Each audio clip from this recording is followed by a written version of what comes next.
I've made my divorce filing." With such startling words, "A poor wife is worthless after all," my husband said. He married his sweetheart and filed for divorce while I was abroad on business. In addition, he said, "You married me for my money, right? You married me for my wealth?" accusing me of doing so. "Hand over all claims to the assets." Like I married him just to get his money. My husband started to fall apart when I confronted him. Ever since our marriage, he had looked down on me and treated me badly. In the end, he reached the lowest point. "I'm Julia, and I'm 35 years old. My mother has been raising my sister and myself by herself since my father passed away when I was in kindergarten. Though I was appreciative of my mother, I had a secret desire to have a father. Though I didn't necessarily desire a new father, I did hope to have a happy, fulfilling life with my spouse and many kids. Life on just my mother's earnings was far from luxurious, though I had no idea how many we'd have. But as a family of 3, we were content. But even after I began working and making a respectable living, I never truly recovered from the poverty I had grown up in. I used to buy groceries mostly at bargain stores even when I was single, stocking up on things that wouldn't spoil during deals. I wouldn't even buy bento from the convenience store for meals on their own, so eating out was out of the question. I would carry tea in a thermos for refreshments. Saving money had quickly turned into a pastime of mine. Daniel and I got married 4 years ago. We got along well after meeting through a mutual friend. Daniel was affluent from an early age, in contrast to me, who was raised in poverty, and we had very different ideas and attitudes about money. But I was lured to the new world he showed me and his kindness. Soon after we first met, we began dating, and since I was ready to get married and above 30, we were married in less than a year. My flat was convenient for both of our jobs, so we made the decision to move in together. The rent was extremely low because the apartment was subsidized by the firm, which is one of the reasons we decided to move in there after getting married. Daniel helped with other living expenditures, so I kept up with the rent. This was the start of our married life. Daniel held rather conventional ideas about gender roles, thinking that after marriage, women should give up their jobs and take care of the family, while men should provide for them financially. I thought these viewpoints were great and manly at the time. He said he would support me if I become a housewife before we were married. I was happy then, and I think he saw me as a home woman who could cook and clean well. I did, however, enjoy my work and had significant duties there. Although I didn't like doing housework, I wasn't going to be a stay-at-home mom full-time. Since our flat was sponsored by the firm, we would have to move if I resigned my job and became a stay-at-home mom. Our rent and moving expenses would go up dramatically if we moved to an apartment that was similar. To be honest, Daniel didn't make a lot of money. Our requirements for money would grow if we had kids, so I would have to continue working. Taking into account our circumstances, I made the decision to make as much money as I could while I could, and since I was covering the rent, I felt compelled to keep making money. I quietly brought up these issues, along with the necessity of leaving the flat, with my husband Daniel. I think this was the first time I had ever disagreed with him. "Hey, about you wanting me to be a housewife," I replied. "I'll take care of the house, but may I work till our children are born? Right now, I want us to save as much money as possible." "Huh. Are you saying my salary is insufficient? Or do you just want more money to spend?" "It isn't the case. I want to save money because having kids is expensive. I can even pay our living bills with the money I make. Having more money is always preferable, right?" "All right, you make $115,000 a year? Just enough to cover the rent. It's not much, but it's better than nothing. It's preferable to kicking back at home." "All right, but don't be lazy in the housework." "Yeah, $115,000. However, I'm grateful. I'll work till our children are born. Naturally, I'll also take care of the house." Even though there were several portions I didn't feel comfortable with, I persuaded him to let me continue. However, looking back, This could have irritated him. Work and housework took more time to balance than I had anticipated. I had a really hectic schedule. I didn't work part-time. I was employed full-time. I got up early to cook breakfast, pack lunches for the two of us, prepare some dinner, and clean the house.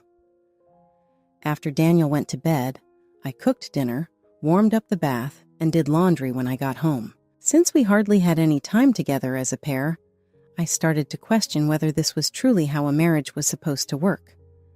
Daniel, on the other hand, behaved like a conventional spouse and did nothing at home. He must have noticed how preoccupied I was with housework, because all he did when he got home was eat supper, drink beer, and unwind. When it was ready, he would have a solo bath and retire to his room.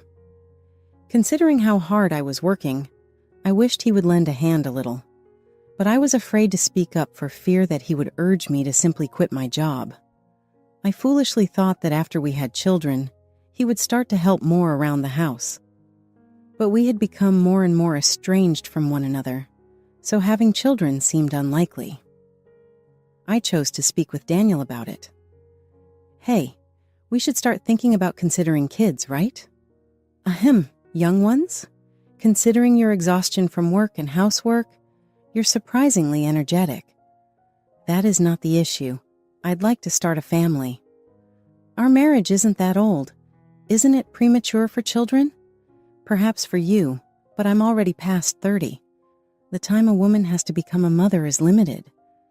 As I age, becoming pregnant is becoming more difficult. It's practically too late. So we are done having children. You'll expect me to assist if we have one. Am I right? You are aware of my workload. I refuse to assist in raising children." "What? It's weird to say you won't assist in raising a child before they are even born, don't you think? Even though I'm going to be raising children by myself, shouldn't you at least intend to assist? It's also your child. Parenting is what you do. I will not assist with the children at all because I work to support the family. You'll just whine and say that I'm not helping, that you're doing it all by yourself, and that makes me the villain. You must have been raised on a diet of plenty of children and poverty from birth. We don't need kids, and we're not impoverished. The discussion is over." Daniel cut the talk short and left for his room. I was crying so hard in the living room by myself. Not only was my desire for kids denied, but my upbringing was also disparaged. Our relationship quickly deteriorated after this episode, and we seldom spoke at all. There were no kids and very little interaction. Perhaps it was time to think about getting a divorce, but I kept thinking about my sweet spouse from before, and I wished we could be the happy couple we once were. I've been juggling work and housework nonstop since then. I was so busy with several things. I eventually took on a big project at work, which meant traveling for work more often and being away from Daniel for longer periods. I warned him about an impending work trip one day as usual, but this time he responded differently than before. "I'm leaving tomorrow for a roughly 10-day business trip. Please be careful." "And another journey? Your efforts are usually intense. You must be exhausted, but take care." Rather than being his typical ridiculing self, he was surprisingly polite. Even so, he grinned and continued, "When you get back, you're in for a big surprise." I was done with him. I was going to make my own decision. But his smile made me doubt my commitment. It was almost our wedding anniversary, and I wondered whether he had something special planned. I hoped that he might have had a change of heart despite everything. If he had really changed, I would have even thought twice before taking my position. But a significant event dashed my fading hope. The first thing that surprised me when I got home 10 days later was that the front door wouldn't open. As I battled to get the key to work, Daniel spoke from within. "Are you surprised, Julia? The first surprise is this. You can no longer use your key since I changed the locks." "What are you trying to say? Why is my key not working? Open the door." "Why would I open my home to a stranger? I replaced the locks. Just so you know, we got divorced. The second surprise is that a destitute spouse is of no use. Divorce. I never did sign any documents. How on earth were you able to accomplish this? I've just faked your autograph. I turned it in using the witness name of a buddy. You're no longer a known person. Do you get it? All right, now you understand. Then we need to discuss property division, right? Okay, property separation. I need you to sign this document. Give up the power to divide your possessions. What? I never gave property partition a second thought. I hadn't given divorce a thought. You'll also give up the right to divide your property, is that correct? How much property do you suppose someone in your situation has? At most, a few thousand in savings? That's not necessary for me. I own more possessions. Therefore, if someone is going to divide the money, it would be me handing it to you rather than the other way around. Are you not understanding? Is that accurate? All right, that's irrelevant. Let's make the agreement public and alter it to reflect a mutual abandonment of property rights. I shot back. Daniel decided to make the document public after editing it again on his computer. But before we could turn it in, there would be some delay. I decided to gather my belongings and temporarily vacate the residence. He disdained me till the very end as I was leaving. You're poor. While you were traveling, I considered discarding your possessions. But you didn't have much and wore the same clothing all the time, which is a sign of poverty. I had a plan, which is why I had very few possessions at the time. The only thing that caught me off guard was Daniel secretly changing the locks. As was to be expected, a terrified Daniel contacted a few days later. Julia, what have you done? What are you trying to say? I haven't taken any action. Why are you being so frantic? I have numerous inquiries. I was first instructed to empty the apartment. Oh, so you continue to reside there? That is not permitted. The month has changed and you are invading. Violating the law? However, it's my home. How are you doing? Did you forget that I was renting an apartment from a company? You can't live there any longer, of course, since I was the lessee. That is absurd. How are you able to accomplish this? I'm in shock at you. Did I not tell you that a rental flat cannot simply have its locks changed? I own the house, so if I want to, I can change the locks. Did you fail to pay attention? It was the flat I rented. The owner is the apartment management, even if you were the one with the lease. Without telling them, you are unable to replace the locks. Is that accurate? While you were changing the locks, I also ended the lease. I had permission to reside there up until this month. I had intended to come back, but you may have committed criminal damage because you changed someone else's property without permission. But why did you end it so quickly? Malicious harm? Is it the reason the police are currently at the front door? I can't bring myself to open it. Thus, the police did show up. It's probably not for criminal damage or trespassing, so don't worry. I should speak with them instead, he said. What makes me aware of the police? Because I filed a report against you for filing for divorce on your own. It appears that you have engaged in criminal activity related to forgery and unauthorized use of a private document. One individual may submit divorce documents, but only with the consent of both parties and with their own signatures. It is evident that this is illegal because Daniel falsified both the witness and my signature. I kept pushing harder. So, the divorce papers you submitted are unreliable, and your marriage with Susan can't happen either. How are you aware of Susan? Did you really believe I was ignorant? I hired a private investigator to look into your relationship with Susan in great detail. At work, things were hectic, and liaising with the agency was difficult. Furthermore, you conducted a lavish wedding ceremony while I was purportedly away on business. How are you doing? It was a lie? Your business travel? Yes. Even though I was busy, I took a leave of absence from work to prepare documents and conduct some research. I was aware that you had returned Susan home. This was the kind of evidence that could not have been gathered while working. Following my complete disclosure, Even over the phone, Daniel appeared quite depressed and was unable to express himself. And he begged me, "Please don't tell Susan that I'm divorced." Why would I do that? No such fact exists to report. Are you serious? I'm grateful. Do you have a misunderstanding? When was your divorce finalized? Remember that bogus divorce decree is void? Thus, you and I are still married, legally speaking. What? Given that you, my spouse, committed adultery, legally speaking, Susan must make restitution. I sent her the demand for reparations via rapid delivery yesterday. I take it that she was unaware of your marriage? Then, at this time, I am unable to retract the assertion.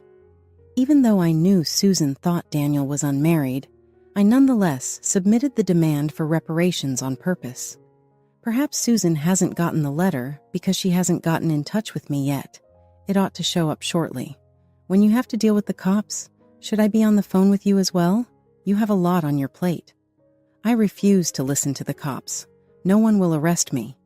Before Susan or her family can receive the letter, I'm heading to her house right now to get it.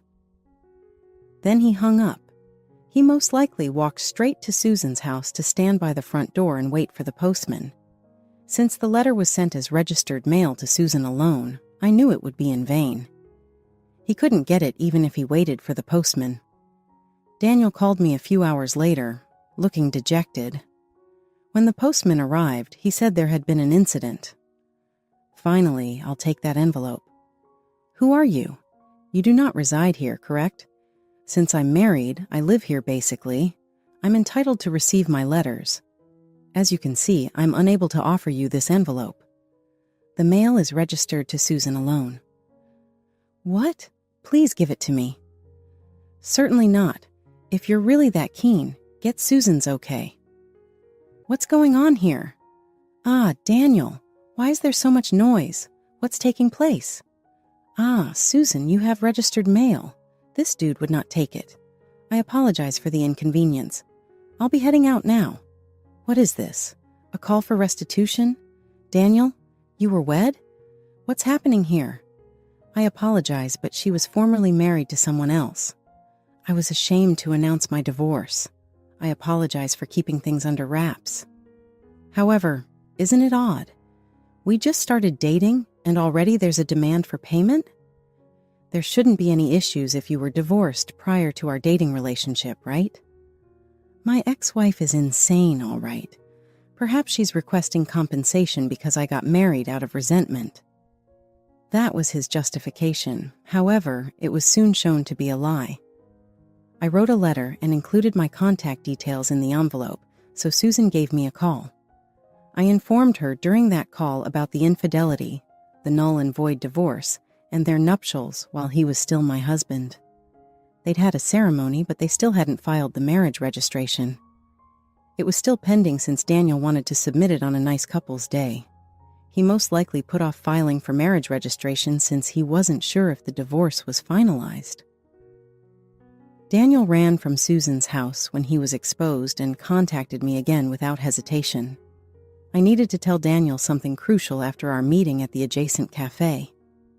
Daniel began talking first as soon as I got there. Julia, kindly remove your demand for reparations. Assume for the moment that we are now formally divorced after a protracted separation. I might perhaps cover it up and apologize to Susan for my covert divorce. Do you really believe I'm begging to stay in your marriage? I was going to get a divorce otherwise, but you have to pay back the money you cheated on me. I guess you're just trying to get money out of me. Normal for the underprivileged.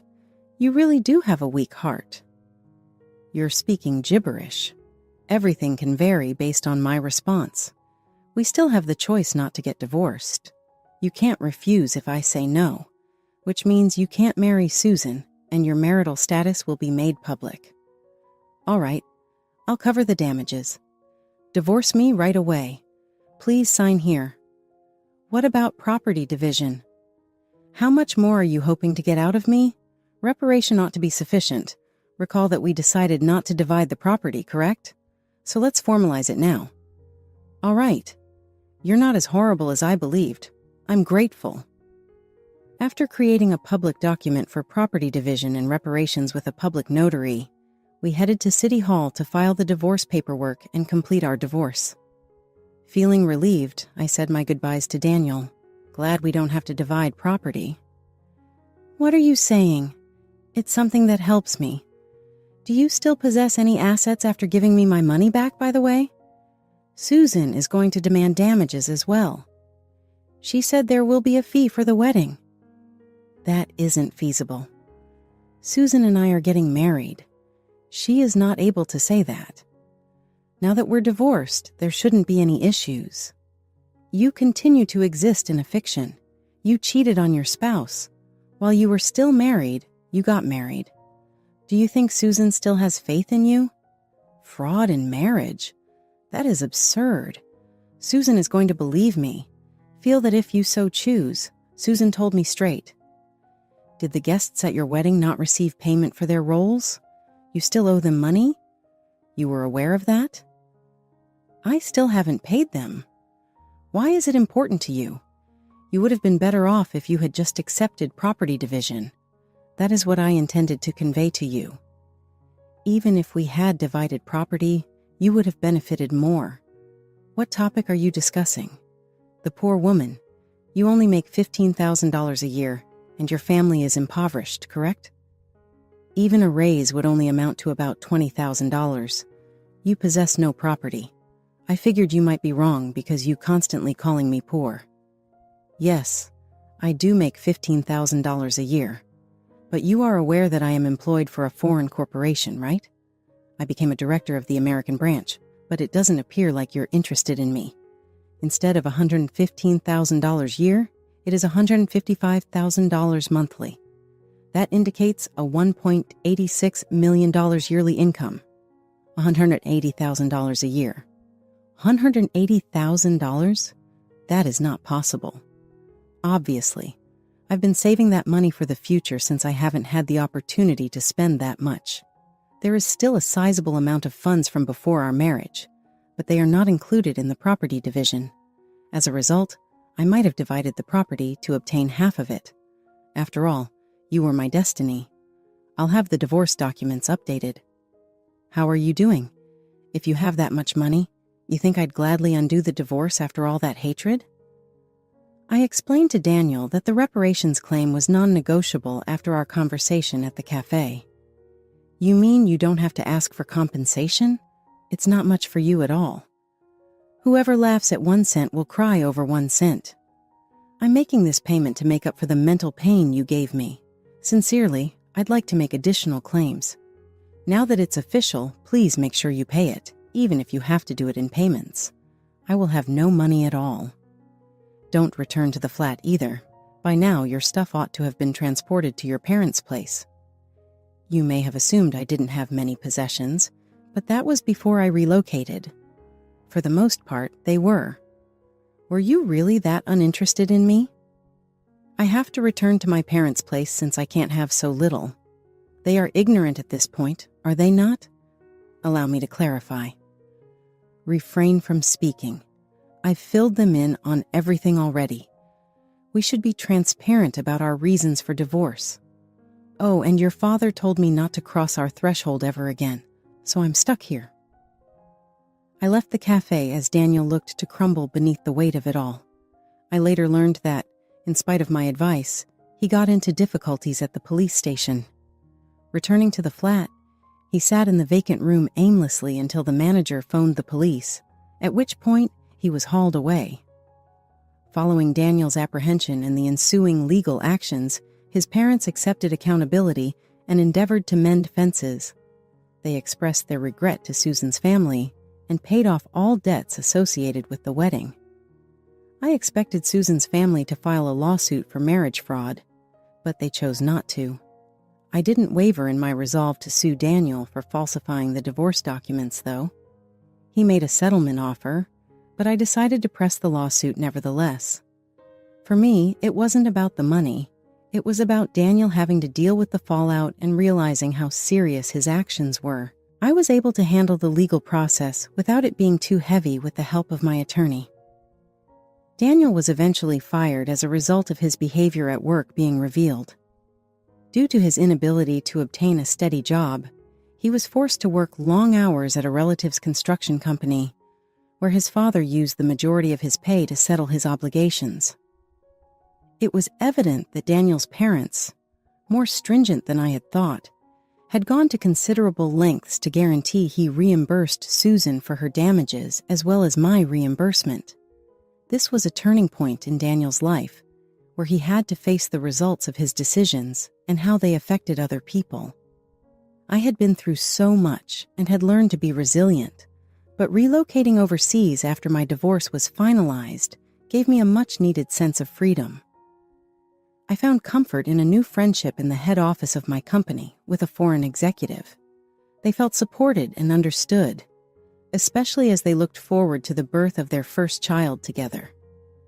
My own experiences have taught me the importance of open communication and the need to make tough decisions in troubled marriages. I came to see that suffering in quiet wasn't always a virtue, and that, in certain cases, getting a divorce was the only way to find personal fulfillment and happiness. I welcomed a fresh sense of calm and confidence, with my spouse by my side and plans for co-parenting. I was pleased to have the chance to create the joyful family I had always imagined as she got ready for maternity leave and anticipated their impending marriage. My experience demonstrated the value of bravery in facing unpleasant realities and coming to decisions that promote happiness and personal development.